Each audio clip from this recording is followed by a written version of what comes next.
big wreck here. You see the 11 stopped.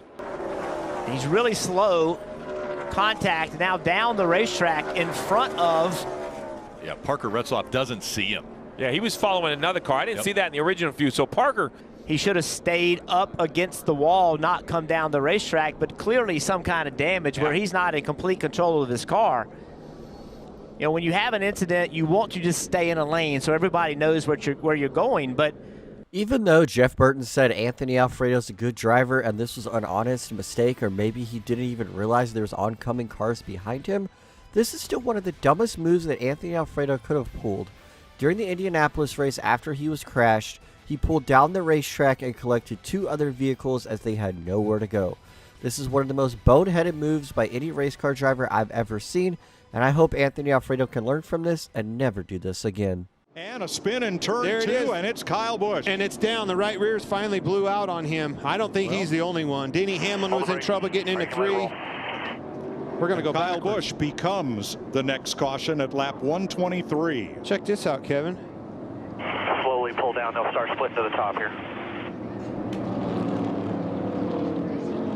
He's going backwards, losing as little space as possible. He is 1 lap down, trying to keep from. Kyle Busch in 2. Kyle Busch going around in turn 2 is the reason for the look. There's no tire left on that right rear. It's just wearing through all the tread down through the cords, and finally it just blows air out. In the later years of Kyle Busch's career, he's easily become one of the most funniest drivers on and off the racetrack. Kyle Busch is just pure comedy on the racetrack at this point. If he ends up spinning out or getting crashed, he ends up going in reverse and driving all the way back to pit road so he doesn't ruin his race car even more. This has been one of the most iconic and funny moments of Kyle Busch's career, where he does this about every time he spins out now. Old Kyle Busch would have probably thrown a tantrum and ended up yelling on the radio, but this new Kyle Busch just throws it in reverse like he doesn't even care anymore, because honestly, I don't think he does. On the inside, Larson on the outside. Back up through the gears they go. A little shove from Treacherous Jr. And too hard through 1. Keselowski, Larson, both into the wall. They pile up in the Tums heartburn turn. Caution coming out again. Had no grip. We're drove it. Nobody really spinning their wheels much. Brad's in trouble right there. He knows he's in trouble. Got the left front locked up, and now just nowhere for these guys to go. I think even the 18, he was in too deep. Yeah, it looks like it's got some brakes. The front brakes are, the left front's locked up. It's almost like the throttle hung. Gosh, man, that could have been. It could have been the throttle hung pushing the front tire. Wow. Kyle Larson's hopes of making it into the round of 8 go up in smoke. well, this tells me it wasn't just an electronic issue, unless that caused some sort of mechanical failure. You see the smoke out the pipes. Listen, there's 100 things that could be inside the engine, but definitely a failure that he's not going to be able to recover from. Pressure's up too much, and he's also, Jimmie Johnson going around. Into the wall hard. Unbelievable, our leader. And as Chris Buescher gets down on the apron and comes up back onto the racetrack, he has to check up. He gets loose. Jimmie Johnson just could not anticipate quick enough, and it was impossible to do so. This was probably the last great chance Jimmie Johnson had at winning a race. During NASCAR's return after COVID, Jimmie Johnson had a huge lead and was easily going to win the stage. He got overconfident and ended up wrecking himself as he hit Chris Buescher, sending him down the track and into the inside wall. Johnson would not win a race for the rest of his career. The inaugural race in the NASCAR Charlotte Roval was one that would be remembered forever.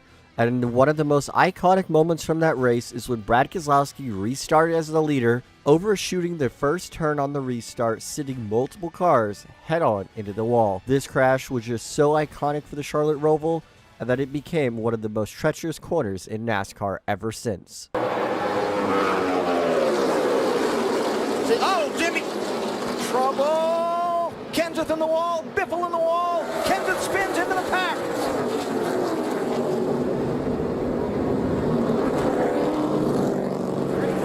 I thought he was going to be able to get it well out in front of Kenseth. Yeah, but Kenseth got over on his quarter pound for just a second. You see Jimmy try to get away, but Kenseth had a good restart. Jimmie just got loose before he got down in there. He was just trying to drive it off in the corner and make sure that he got ahead. With rain looming in the area, the drivers knew it was go time. If you wanted to win this race, you better be the leader before the rain came. So as the drivers headed off into turn number 1, Jimmie Johnson and Matt Kenseth wanted the lead extremely bad. They both ended up being involved in the accident as they were racing hard for the lead. Greg Biffle also lost a couple positions, and they collected Denny Hamlin. Jeff Gordon would be the ultimate winner from this day as he took the lead as the field wrecked in front of him. So that puts McDowell and Bain. Oh, Michael spun on the back. And Michael crashed down the back. Oh my gosh, what happened? The caution is out with 8 laps to go. That's a huge break for all of these drivers that needed fuel, a huge break for Denny Hamlin and Marcus Ambrose especially. He's trying to get back up to speed. Did he jump up on the apron too quick? Well, I don't know about too quick, but that transition from the apron up on the racetrack, we know that's hard. I mean, that's hard to do. Just down on the apron.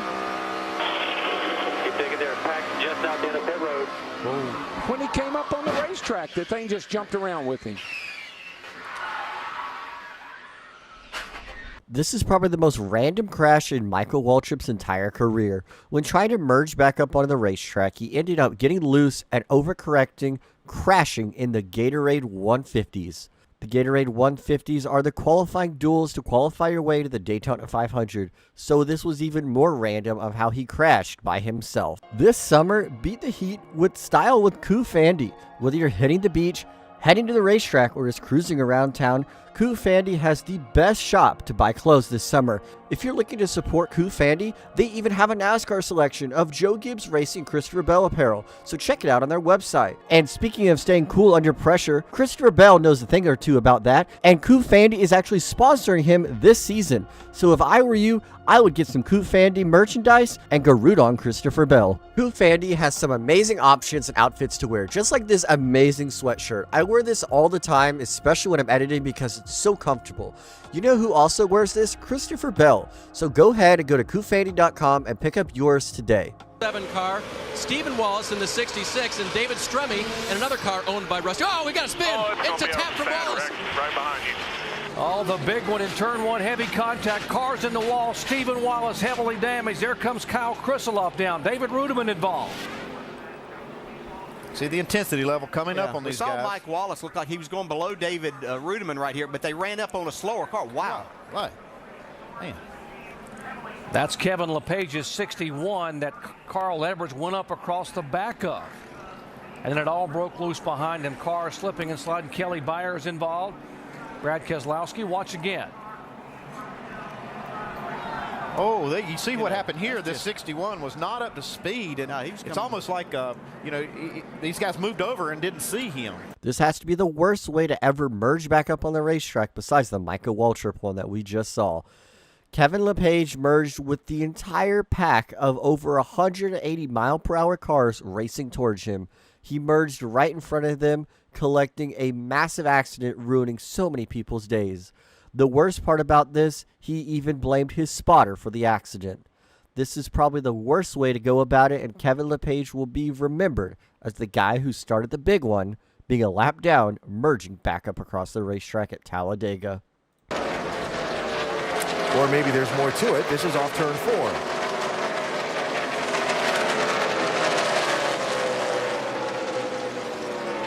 Gets clear there.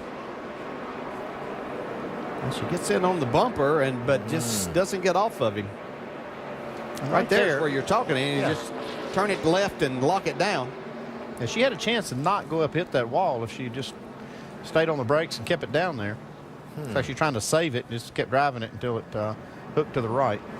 Yeah, at that point right there is whenever you should just, as a driver, realize that this is a spin, lock it down, and you can come get 4 tires. And that's the kind of things that you'll have to learn with these cars. The worst way to ever try to repay back somebody is to wreck yourself. Rule number 1 in stock car racing, learn how to wreck somebody without wrecking yourself. Danica Patrick sure learned this lesson in her rookie season as she tried to pay back Landon Castle and ended up failing miserably, wrecking herself way more than she did Landon Castle. Now he's lost that clean air. Oh, a big wreck. Huge contact. 48 is involved. That's Ricky Stenhouse Jr. Now up and over goes the 27. So Jeff Burton sliding on top. Nobody's going to get you. Off turn 4. Okay, gets very, very loose. Just really spins out. Loses control. Probably had very little side force. Too wide. Sideways. Now it's white smoke. No one can see. The 48 of Stenhouse. The 27 sees it. He goes as far left as he can. He has a choice. Am I either going to hit the end of pit wall or stay on the racetrack? And he just launches off the 48 upside down. And then this long slide had to feel like forever. I'm not going to know what's better, sliding or tumbling. I'm going to say sliding if he's fine, but watch how close Jeb was to the end of this pit wall. He has a split decision. Pit road or not, the yellow barrel's not a good option. Yeah, he made the right decision not to try to turn left there at the last moment. Trackhouse. Oh, we got a crash on the front straightaway.